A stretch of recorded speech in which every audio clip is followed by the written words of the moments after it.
Hi దోస్తులు, మనము ఫ్రాక్కి నడుము దగ్గర వెనకాల డోరీస్ కుట్టుకుంటాం కదా, అది ఏ విధంగా కుట్టుకోవాలో ఈ వీడియోలో చూడండి. 2 ఇంచుల వెడల్పుతోటి క్లాత్ తీసుకొని పొడవు మనకు ముడికి సరిపోయేంత పొడవు తీసుకొని మలుచుకొని చివరి అంచున కుట్టుకుంటూ రావాలి. ఈ వీడియోలో చూపించినట్టుగా చూడండి. ఫోల్డ్ చేసుకొని ఇట్లా చివరి అంచున కుట్టుకుంటూ రావాలి. కుట్టిన తర్వాత ఉల్టా తీసుకొని ఫ్రాకుకి వెనకాల మనం జాయింట్ చేసుకోవాలి. చూడండి, ఇప్పుడు కుట్టాను. నేను ఉల్టా తీసేది ఈ వీడియోలో చూపించలేదు.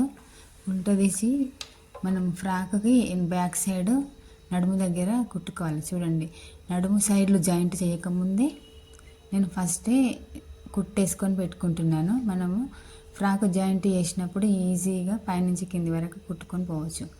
చూడండి, ఇక్కడ సైడు అక్కడ సైడు 2 ఫ్రాక్ జాయింట్ చేయకముందే వెనకాల నడుము దగ్గర డోరీస్ జాయింట్ చేస్తున్నాను. చూడండి, మీరు కూడా ఇదే విధంగా కుట్టుకోండి. ఈ వీడియో మొత్తం చూడండి, లైక్ చేయండి, షేర్ చేయండి, సబ్స్క్రైబ్ చేయండి.